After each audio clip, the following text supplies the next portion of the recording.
Hey everybody, Paper Super Guard here with something a little new for me. I am going to do my first ever countdown today, and it is on one of my personal favorite game series. Yep, that's the one. The Paper Mario Trilogy. One of the best game series ever created by Nintendo. The Paper Mario series is a great RPG series, except for the last game, which is a bit more of a side-scroller. Either way, a ridiculously fun game series with ridiculously fun bosses and a ridiculously fun gameplay. Here are my top 15 favorite Paper Mario bosses.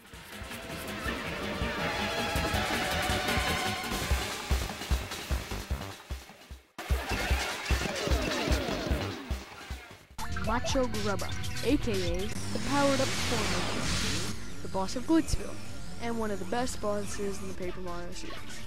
He has a cool body slam attack, a mega punch attack, backflip, ground pound, super punch, super pound, and quake attack. He loves to power himself up, and later in the fight, he will make himself dodge and avoid tons of your attacks, and becomes super annoying. He can be an annoying fight if you don't know what you're doing, but if you do, he is fairly easy and he's fun to just toy around with for a little bit. Tubba Blubba and Tubba Blubba's Heart. Like Grubba, he is the boss of the third world in the game. The reason he is better is because he is a harder boss and a longer boss. The first part of the boss is the heart, which you find locked up in a tower. This boss can also charge up and double its power from 6 to 12. His only attacks are Body Slam and Particle Charge, which are very powerful moves. Just remember, I'm talking about the heart right now. He loves to charge himself up toward the end of the fight, and then he explodes. Then when you leave, you fight Tubba Blubba, who only has 10 HP because he sucks.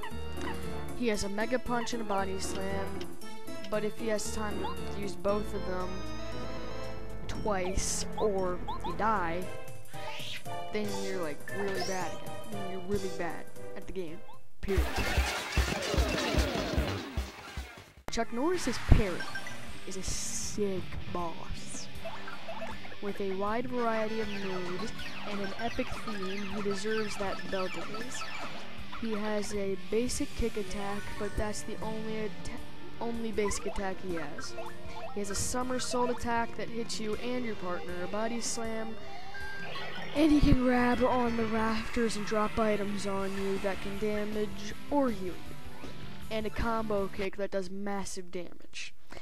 That's all there really is to the battle though, but Rockhawk does have some pretty sweet moments outside of the battle. But since this list is about the battle itself, I won't continue to ramble about his awesomeness. Lord Crump and the X-Nauts. In formations including a swarm, a ball, and a formation that makes them hang on the ceiling and knock things down on you. Other than that, this fight isn't really anything special, but there is a serious redeeming factor. I'm on a boat, motherfucker, take a look at me. Straight floating on a boat on the deep blue sea. Busted by night, wind whipping at my coat. You can't stop me, motherfucker, cause I'm on a boat.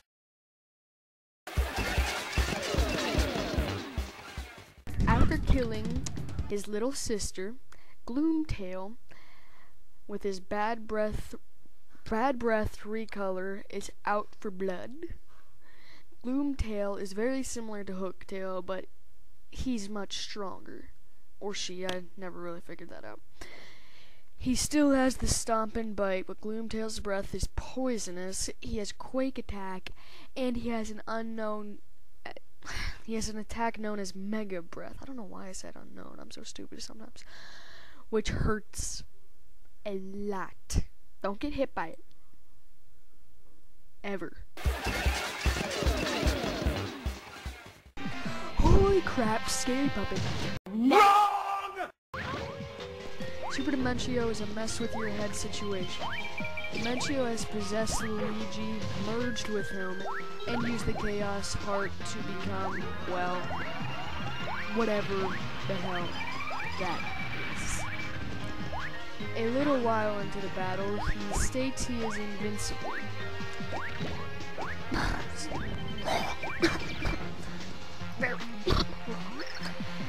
Use the pure hearts to weaken him and then lay the smack down on him. And after all that, you get one satisfying explosion to his death.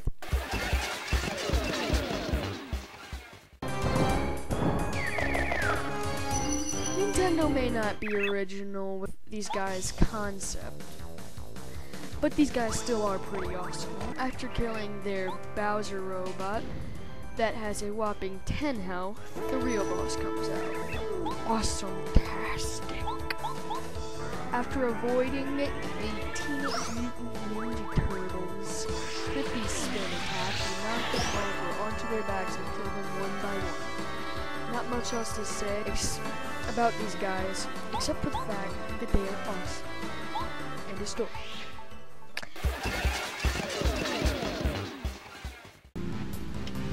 The final battle of the first Paper Mario is incredibly long. After battling Bowser in the hallway, he retreats to his power generator and powers up. Kammy Koopa turns him huge, and he becomes invincible to even the Star Beam. Well, who knows what is going on? You have to fight Kammy Koopa as weak after Mr. Marshmallow Puff beats up Kammy Koopa. Peach and Twink turn the Star Beam into the Peach Beam, and you can finally finish Bowser once and for all. Final battle, Bowser can shoot a star pulse, poison you with his bites. Breathe giant blasts of fire. Anyway, shoot lightning, heal tons of health, and turn himself invincible. Altogether, it's an awesome experience. The oldest brother in the Tail family, and it shows a lot. After going through the massive pit of 100 trials, you reach Bonetail, the 100th trial boss. Being the biggest, baddest boss in the game with 200 big ol' hit points, Bonetail himself isn't really that special. He doesn't add much to the Tail family except for healing, of course, and a couple really powerful of his breath moves. Push over. The Shadow Queen is the hardest boss in the game. Awesome anyways? You betcha. After lots of cutscenes and a fake battle, you fight the Shadow Queen by exploiting The real superpower of teamwork! The Shadow Queen has many attacks including a charged dark lightning attack, poison breath, defense boots, and sucking out your soul to heal yourself. All that variety, an epic theme, and an epic...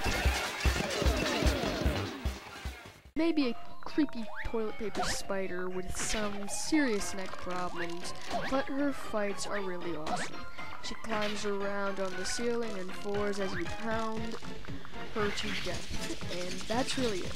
So, to compensate for the writer's block, here's something to fill up the space. Spiders! Spiders! Spiders! Get off me! Get off me!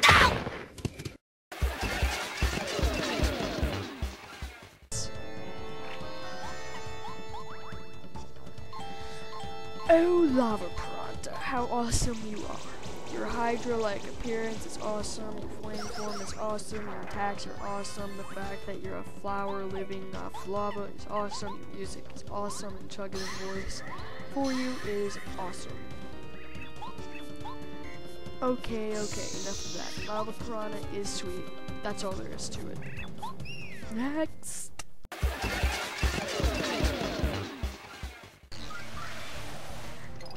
A dragon with a sick name fused to a cannon. That is awesome. He puts icicles on the ceiling that slowly fall to you, shoots chunks of ice at you, and breathes blizzards. During the fight, you need to use Luigi's spring jump to uppercut Bone Chill after all his cannon explodes, and he crumbles to bitch just like a dry bones. So wait, he crumbles like dry bones? Does that mean he could reform and be a boss later Mario game? Food for thought.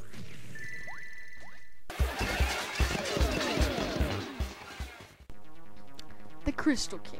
A being with no real physical matter except for eyes. This guy is really cool. Yes, that pun was intended. He spawns crystal bits to use as ammo for an attack, shoots ice beams, and uses double team. Get it? Get it? And like a lot of awesome bosses, he has a healing attack. Whoopee. Oh well, for this boss, the extra length is excusable because it just means you can bask in his glory for even longer. Well, my favorites coming up soon, but because it is a recap.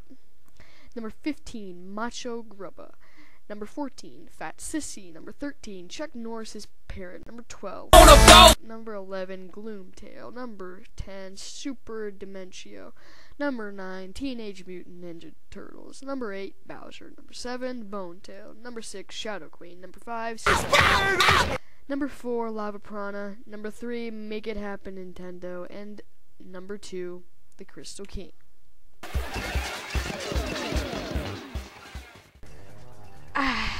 Cortez. Cortez is a very long fight, but a fun one. In his first form, he's a four-armed beast with a poison hook, a lance that hits you and your partner both, and a scimitar that hits you twice. After the first form, he becomes a snake with an unexplained crystal at his form. All this form can do is headbutt and a charge attack. His last form is a floating head, which is basically the first form, but with a bit more like attack crap. And the battle has a ton of variety, and the theme is pretty sweet too. And after the battle, he becomes your friend and busts a hole in his own cave. All in all, Cortez is an awesome boss. The best part? What is the best part? He has a pirate.